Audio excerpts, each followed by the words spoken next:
Welcome to Tate Britain. Well, here we are in the famous Tate Gallery. In this series, we've been given unique access to some of the nation's most loved paintings. I do love it. I think you've got great taste. Do I? Mainly because I share it. I'm Gus Casely-Hayford, art curator and cultural historian. Isn't this just magnificent? And I'd like to invite you into scenes of some of the most extraordinary paintings and remarkable landscapes. Oh my God, it's the same. All in the company of some very talented men and women. Part of me does go like, I could have done that. We'll walk in the shadows of these great artists. Put your hands behind your back, it gives you more authority. Rediscovering their secrets and I'm inspirations. changing my mind about this painting now. So sit back, enjoy the view, or better still, follow in my footsteps. I've got my walking boots and I'm looking forward to it very much. Hand in hand, like Morecambe and Wise.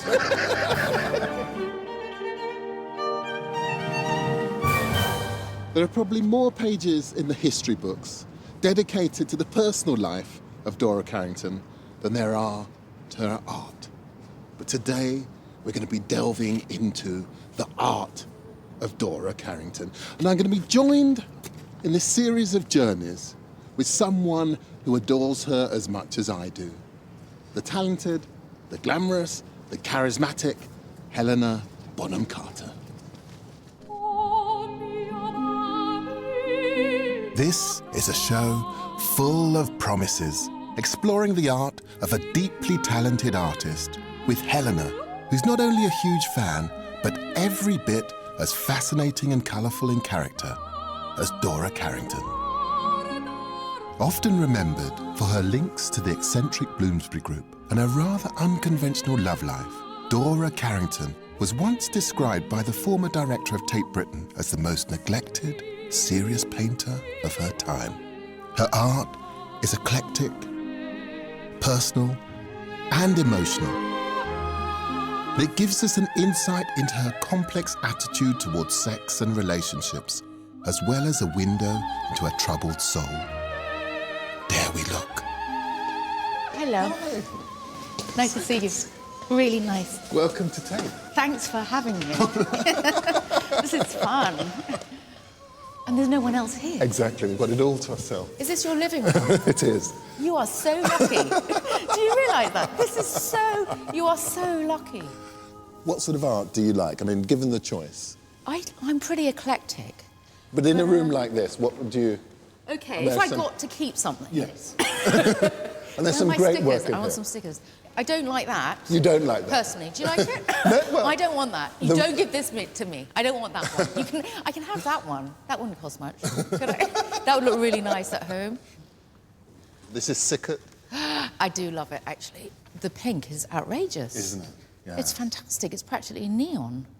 And I love this room because on that side of the building is modernity, but this is about the period of transition. There's a complete reconfiguration of the way in which people are thinking, not just about painting, but about the world. And I think the women do it better than the men, in my mind. Of all the paintings in this room, this landscape of the Lake District by Dora Carrington is one of my favourites. She painted it in 1921, just a month after she got married. That's an attractive painting. I'd like that one. And what do you... To be honest, I probably know more about Carrington as a person than I do about her art. I came here to the Tate Britain this morning and I went to Westminster School and for sixth form, and I remember thinking, God, she was kind of... I mean, I was pretty odd and pretentious at that age, but she was kind of my pin-up then. Wow, really? And this is... Well, the first thing I think is boobs. Massive. Massive boobs. So it seems to be... At first you think, oh, it's happy and nice and calming, but then you go, the more you look at it, the more sort of, I think, disturbing it is, because it's weird that this is nice and white and happy and hopeful, which links to these two, but that goes straight to the washing, so there's a hell of a lot of washing. Who are these? They're probably mother and daughter, don't know. This is really, really bleak. To me. agree. To me, it's bleak. This is very forbidding and overwhelming. There's not much sky. It seems very claustrophobic. Yes. And that house is a place where, over the course of a holiday, Yeah. her life and her relationships utterly unravel. But I've always felt that she starts out with a degree of confidence that she seems somehow to lose over the course of her life. And I've always felt that it's her younger self, her more confident self, leading herself into possibilities. They're wearing period costume, aren't they? Not period costume, I Yes. mean, not 1921. Exactly. So it would seem what you say, that's probably what she was thinking of, her younger self. Yes. Well, it's evocative of a time. Evocative of a different time, Yes. of a lost time. Yes. So this is Watendlath in the Lake District. Can we go there then? Let's do it. Okay, can we just go by jumping in? No, I guess not. No. Whatever.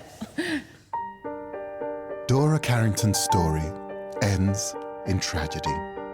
But the quality of the work she left behind is incredible. It's so diverse, it's almost impossible to believe it's all hers. But it's not impassive. This is art that challenges the viewer to look on, to ask more, to ask why. So before embarking on a northern adventure with Helena, I'm going to start where it all began, in Bedford, the place where she grew up in the late Victorian period. Starting at her childhood home on De Paris Avenue, my walk would take me past her old school and the market square, which she captured so brilliantly in one of her early drawings, and will end at the Higgins Museum, who keep an archive of her early works. Dora Carrington can appear a bit of an enigma, but if you really want to understand her, well, the story begins here in this house in Bedford.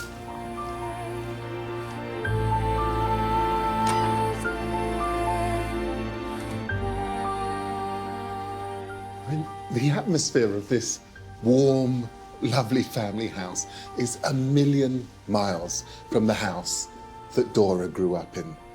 She loved her father, Samuel, but her mother she found hugely controlling.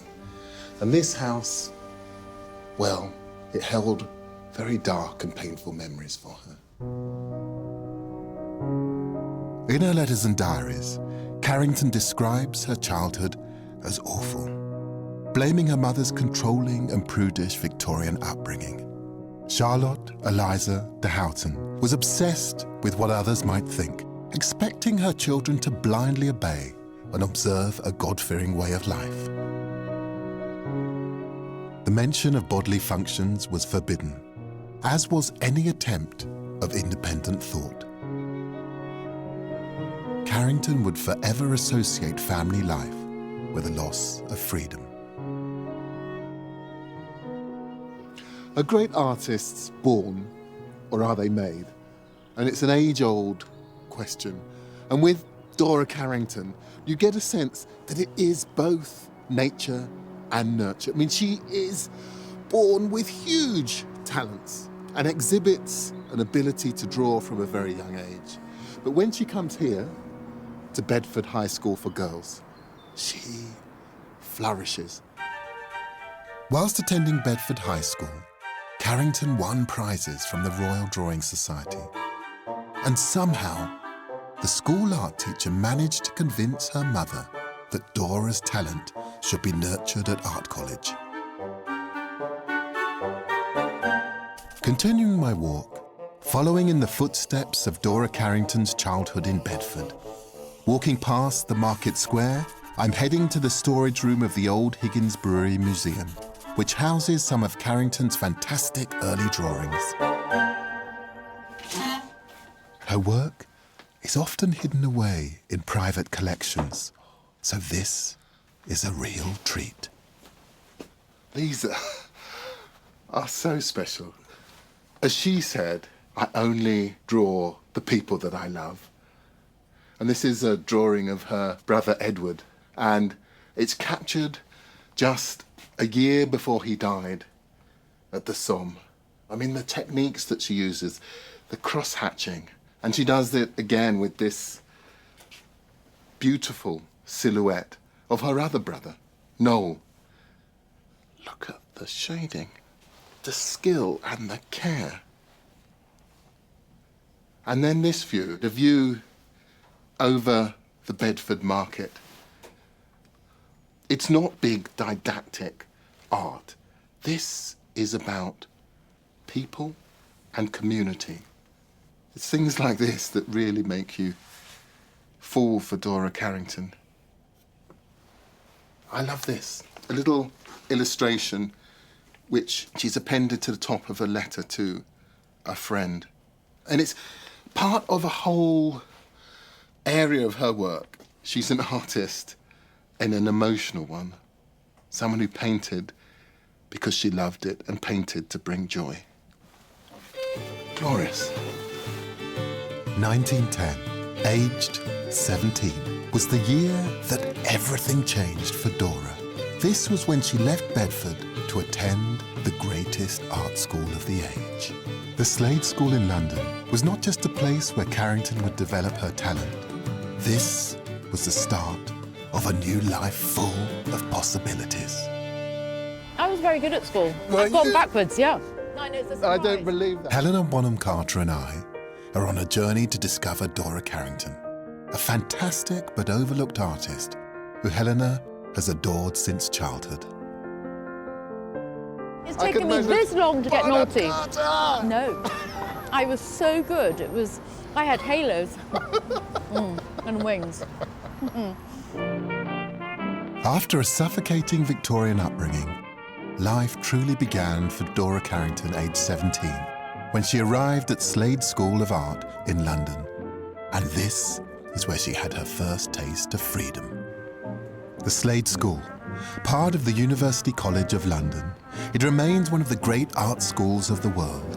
And I'm heading there now with Helena. Brian Knox Studio. Oh, this is fantastic. And look at all the mess. And the brushes and the... Yeah. I have got a lot of this stuff at home. Have you? Yeah. But if you don't paint, then what do you... I look at it. I went to art college. Can you draw then? I can't draw and I can't paint. And that was what I learned at art college. That you can't? And, yes, but also that Yeah. I was utterly intimidated by... Other people's? Yes, exactly, Yeah. other people's work. I had the same problem, which is a bit stupid, because I think ultimately everyone can do it their own way. You have such Yeah. high standards. I bet you were brilliant and that was about self-doubt. I'd say 10% self-doubt, 90% truth. Just crap. The thing about Dora, when she comes here, you'd imagine coming from Bedford to the Slade, and not just coming to the Slade, but coming with probably the greatest generation of artists ever to attend. Stanley Spencer, Yeah. She's up Mark against them. Gertler, Yeah. Nevinson. Yeah. These are the superstars. And you would imagine that she would completely buckle. But Yeah. she Thrives. She is probably the centre of everything. She's the one that they all are attracted to, that not just in terms of her as a personality, but people love her because of her work as well. Despite being the life of the party and the centre of all male attention, Carrington cultivated a very boyish look that was at complete odds with her upbringing. It's a bit of a puzzle to marry the image of this very shy and retiring, pigeon-toed, person who's not strikingly beautiful, with this reputation of being the one that everyone fell in love with. Carrington dropped her first name, too sentimental, embraced curveless clothes and cut her hair. Here was a look that would define her for the rest of her life. If Carrington was Helena's pin-up, I wonder what she was like as a teenager. I was naturally rebellious. I remember even stomping around the hills in the room with a view, going like, I don't want to be like this dainty thing. Yes. And I wasn't happy at being a woman. Really? No, absolutely not. So you share that with Dora? Carrington, yeah. No, I didn't want curves, I didn't see the point of them, I wanted to get rid of the boobs. I'm better at it now. I've worked out I'm a woman. And does that offer... I'm much happier, I'm enjoying it much more than I did when I was younger. So I think I was just diffident. I was just very shy. Yes. I didn't get that confidence. Back in Carrington's day, life drawing was at the heart of a Slade education. But looking at the studio now, it's pretty obvious that times have moved on. This whole mezzanine wasn't here. This was just one massive room, and it was just full of easels, and they were just doing life drawing like all day, every day. Right. But there are some things that haven't changed at Slade. My hair was long when I came to Slade. I don't know, it's got to second year, I don't know if it's the pressure, but we've all just started cutting our hair. It's like, my friend just calls it the Slade conceptual haircut, and That's very funny. We're continuing our journey through this campus, looking for more signs of that exceptional Slade year group. Our next stop is at the UCL Museum, holding some exquisite drawings by Carrington, produced on this very site.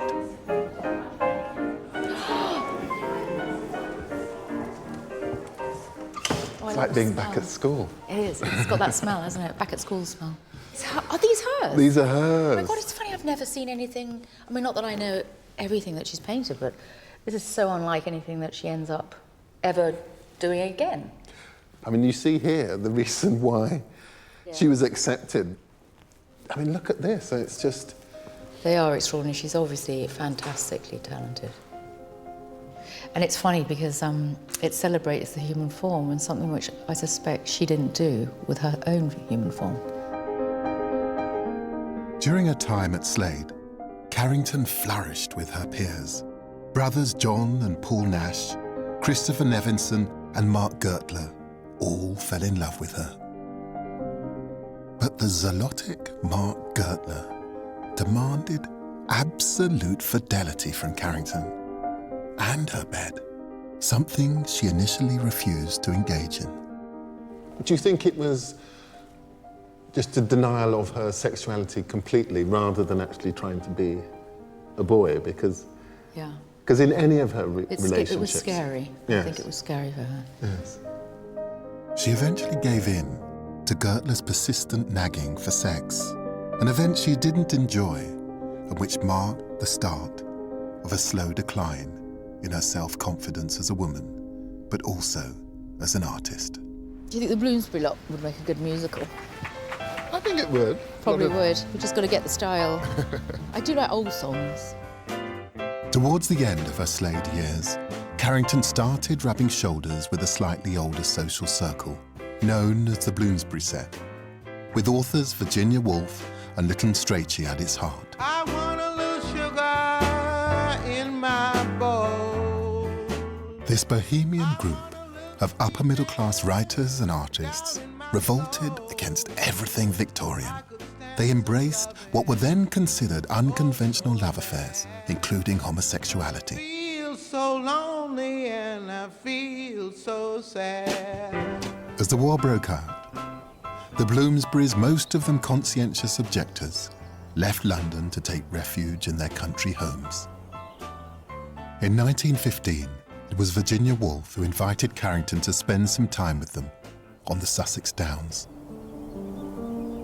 Our second walk will take us to an iconic Bloomsbury hangout, also on the Sussex Downs, where Carrington stayed, Charleston Farmhouse, home of artists Vanessa Bell and Duncan Grant. Beginning at Bo Peep Farm, we'll follow the old carriage road to Charleston Farmhouse, a place bursting with Bloomsbury personality and artworks. It's against this dramatic backdrop, during a stroll in 1915, despite being gay and having only just met her, that Lytton Strachey tried to kiss Carrington. This unexpected encounter was to change her life forever. They all just seemed incredibly glamorous to me. But I like the idea of this woman who has incredible talent, but is introduced to this world of these middle-class and upper-middle-class people who come equipped with a whole different extra set of social skills. I get the sense that they were a little bit patronising, and that Lytton Strachey, on a walk like this, he makes a lunge. And what was he thinking? I mean, she was obviously a girl, and he knew by that time that he was gay. But it was interesting that they definitely felt attracted to each other. And then the idea that Dora tries to get revenge on Lytton I love that. by sneaking into his room and trying to snip his beard. Yeah, but then it's at that moment that he wakes up just before she's about to do the snip, and she says they met eyes, and that's when she fell in love. But can you imagine falling in love with a gay man in that kind of way? All the time. All the time. I spent most of my early life falling in love with men who were gay and twice my age. But once you knew that it was impossible, It didn't didn't that then... stop the love, though. Yes. No, it just made it more inconvenient. But all relationships are based on some kinds of compromise, aren't they? They're never perfect, are they? Yeah, but I do think you have to keep the sex life going. Yeah. Although it's quite... Oh, look, I've reached 10,000 steps. Look.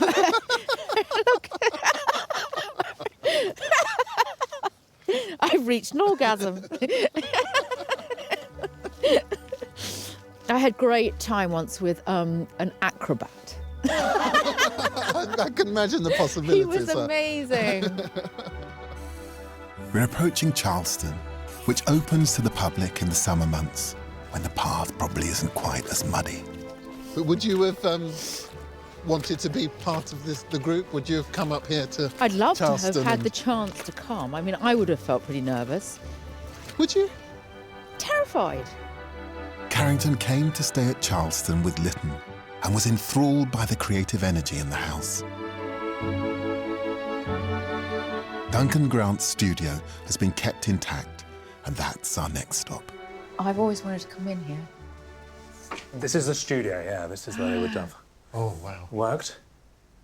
Is this all their actual original furniture? Like, This is all the original furniture. we sat This is a down- chair that Virginia Woolf bought for Vanessa Bell. Oh, how it's touching. quite unusual. Can I sit on a chair? No, I Later, can't. in the kitchen, One you can sit on a chair. Would you, at the time, would you have wanted to have been involved, to have come down and been part of it? I think it would have been, it would have been terrifying. I mean, they could be really sharp and they could be quite bitchy. I don't think they were a pretentious group, but they had pretensions. You don't think they were pretentious? No. They had a belief in what they were doing. They had a belief in this exciting new ways of living, in exciting new ways of making art and writing. Yeah. And I think Carrington was very much interested in those same areas. I think Carrington was moored to the group by her love of Strachey. Despite his age and his sexuality, she chose to make him the main focus of her entire world. A choice full of tragic consequences, personally and as an artist. Not exactly sex on legs.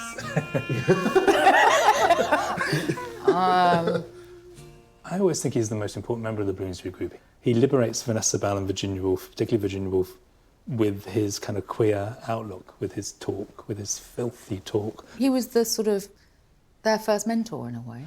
Kind of. There's that famous story of Strachey coming in and pointing to a stain on Vanessa Bell's dress and saying "semen," and that this liberates them, the whole way that what they can speak about and what they can talk about. Yeah, and without it being denigrating. What a huge relief. Oh, I love him then.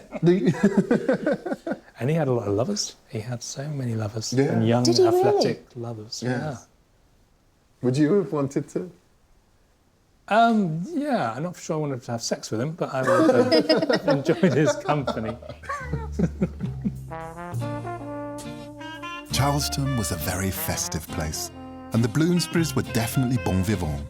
While staying here, Carrington kept very busy in the kitchen, designing labels for honeypots and preparing delicious food.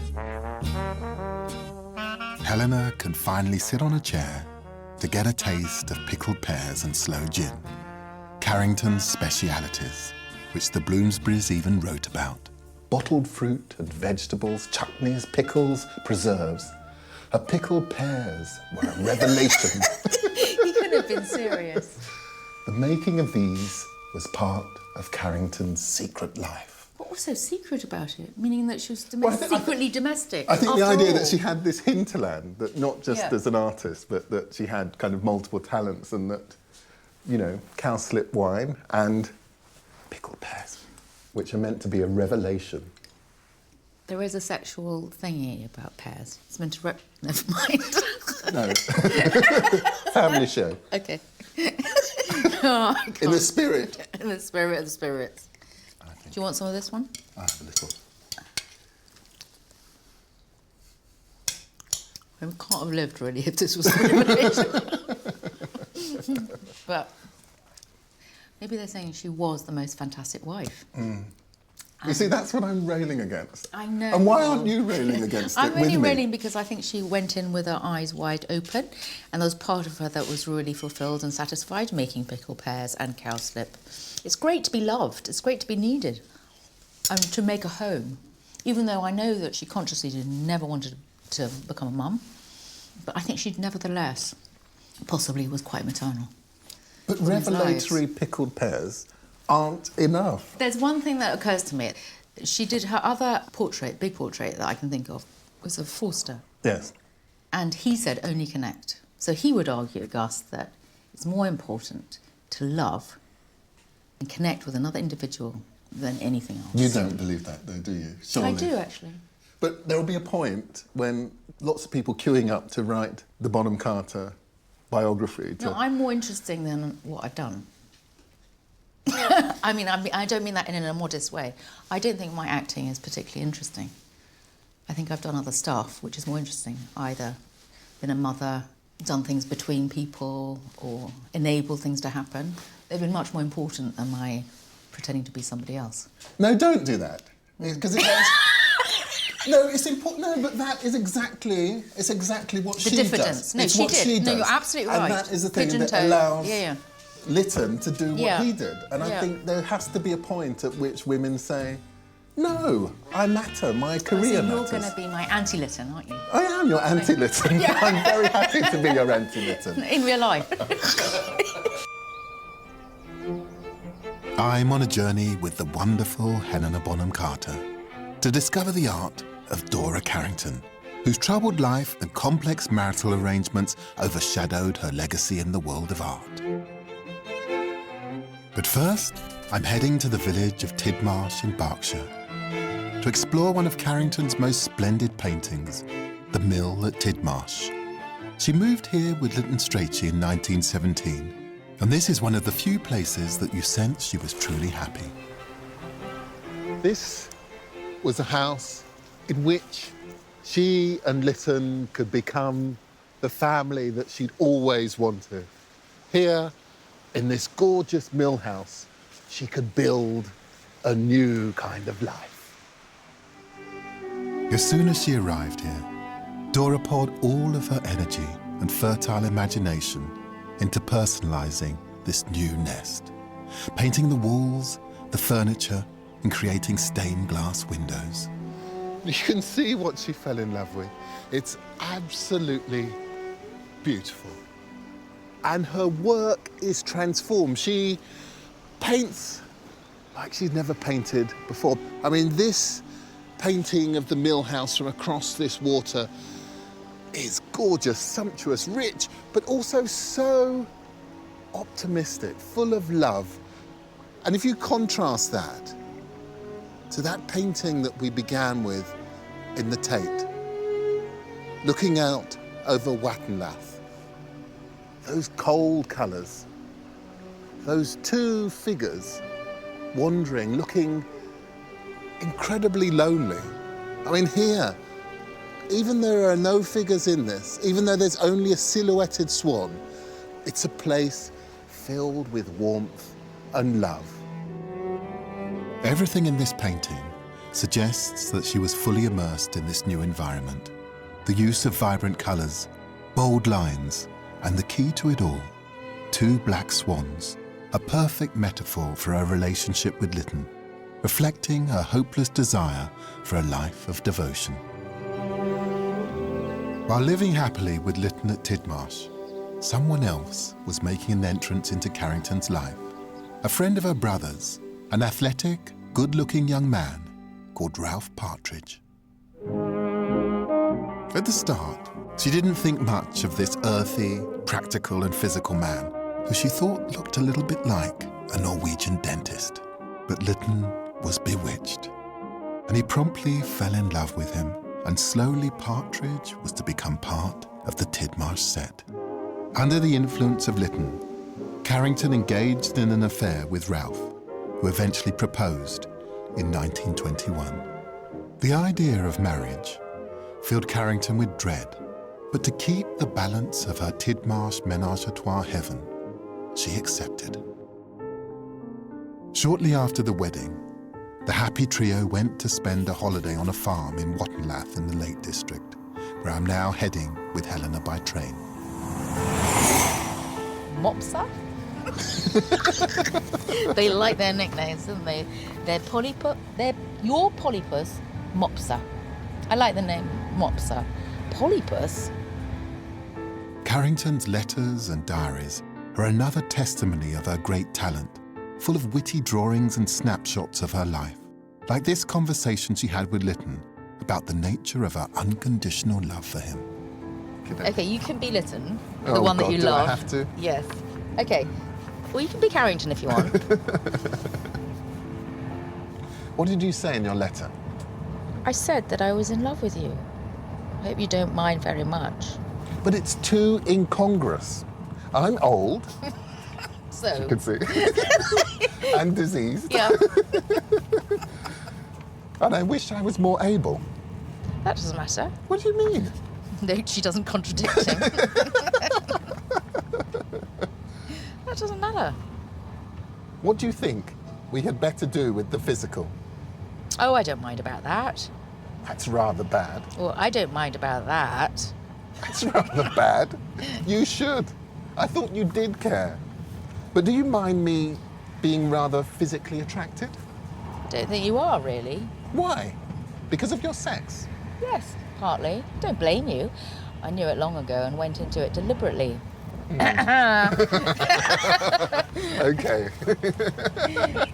QED.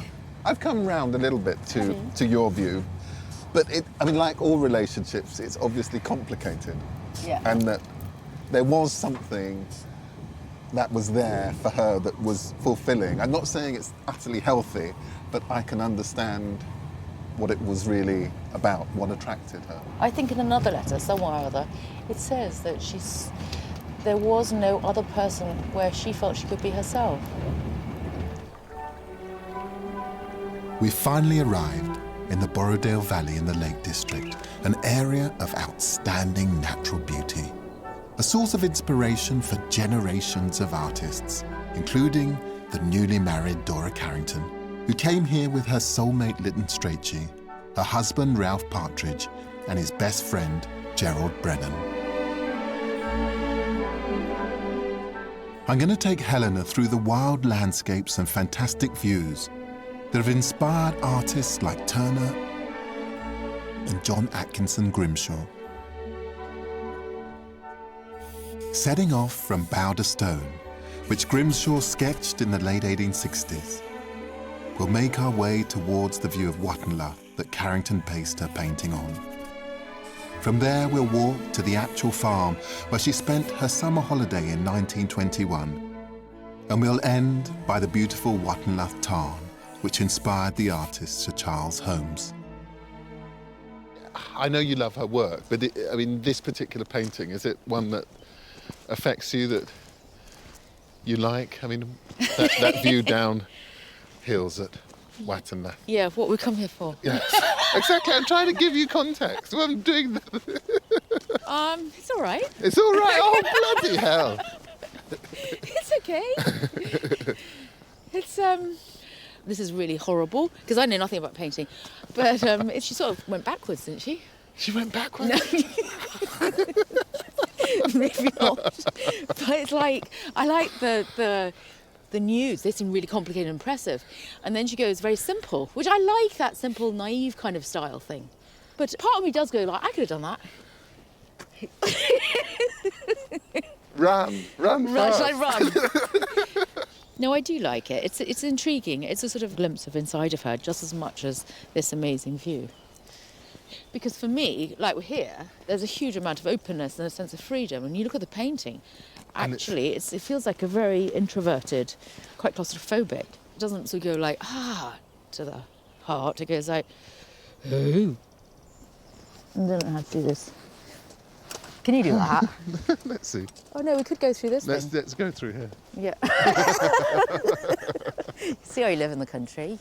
But it's funny because she's just got married. Yeah, well, the marriage was never going to be and never was about her and Ralph. But they still set up home. Yes. She lives with him, and then Ralph, who she practically marries because Lytton fancies him, knowing that marriage is not exclusive of Lytton. Yes. And now it seems like a quartet, because when she comes here, she's freshly married to Partridge and she's already writing love letters to Gerald Brennan, his best friend. Yeah. For whatever reason, Carrington started an affair with Gerald Brennan. She felt the need, as always, to project her love on canvas by producing this exquisite portrait of him while staying at Watendlath. The affair sent a clear signal. Marriage was not going to restrict her. Carrington sought out loving people so much and yet rejected the conventions of domesticity and the intimacy of wedlock. And all these complex feelings are brilliantly captured in the farm at Watendlath. And Helena and I are about to discover the actual views that she based the painting on.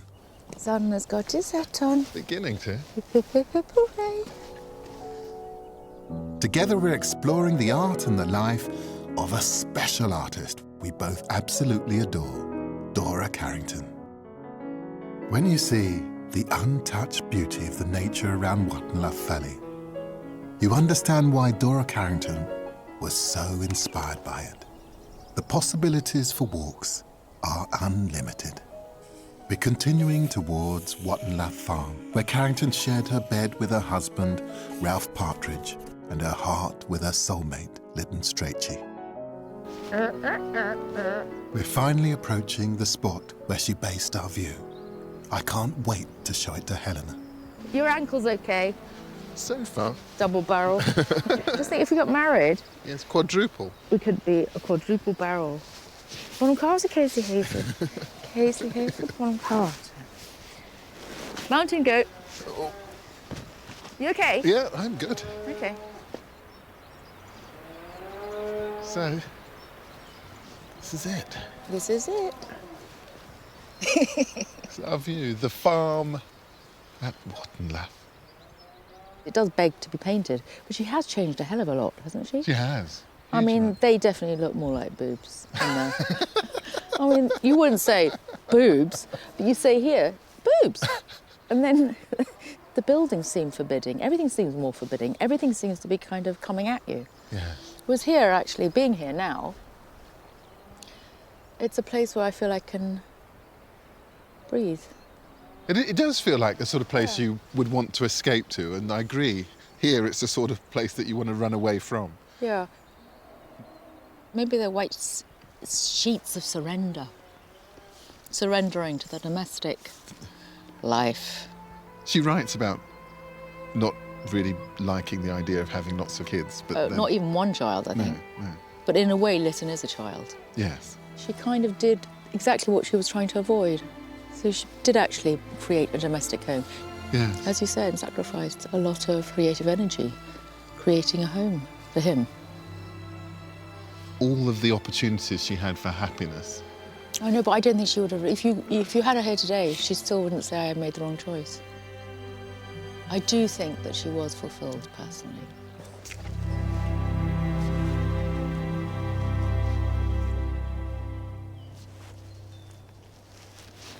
You okay? Yeah. Gentlemen, thank you. There's a period when they seem to find a kind of balance in their menage. Yeah. With Lytton, Ralph, and Dora. And then things begin to unravel. I mean, there's a moment where Lytton says, there's a few things I'd like you to have in case I ever die. And I think she thinks, oh gosh, I don't like the sound of that. And it slightly disturbs her. Then he starts to fall ill with stomach pains. They think initially that he's suffering from typhoid fever. He has a variety of doctors, none of whom can make him better. And he gets increasingly weak. And as he weakens, Dora, recognising that it's probably close to the end, she thinks, I can't live without him. But also she wants to make a kind of deal with fate. She will give up her life for his as a deal. Oh, is that... What? So she goes into a garage closes the doors, turns on the car engine. But she wakes up in bed. Lytton dies a few days later, and she is utterly devastated. It was Ralph who found Carrington and nursed her back to health. But the grief of life without Lytton was unbearable. On a March morning in 1932, Dora Carrington borrows a gun from a friend, goes into her bedroom, wearing Lytton's dressing gown, and kills herself. And one of the final things he says is that he wishes that he'd married her. I know. And that they Bit late. Yeah. had been happy. Then what they had was a hell of a lot. When she made a home for him, Yes. it was just unconventional. And not quite the shape that people were used to of that time. It's a tragic end.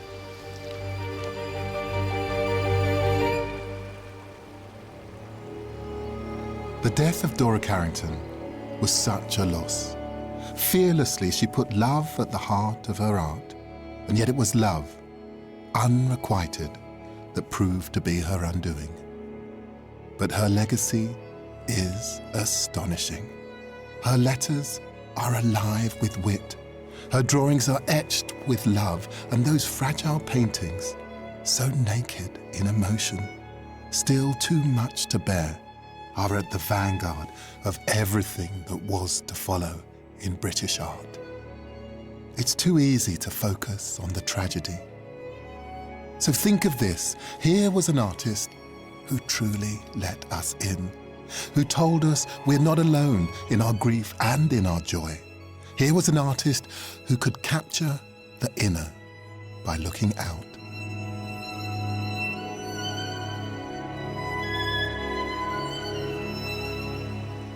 Even in her short life, what she left behind was absolutely astounding. And as a record of a particular woman's take on that period, the painting of Watendlath, I think for me is one of the finest in the Tate Britain collection. With all this in mind, Helena has chosen to read this poem. This is by William Stafford. It's called The Way It Is. There's a thread you follow. It goes among things that change, but it doesn't change. People wonder about what you're pursuing. You have to explain about the thread, but it is hard for others to see. While you hold it, you can't get lost. People get hurt or die, and you suffer and get old. Nothing you do can stop time's unfolding. You don't ever let go of the thread. She did, I guess. She did. Mm.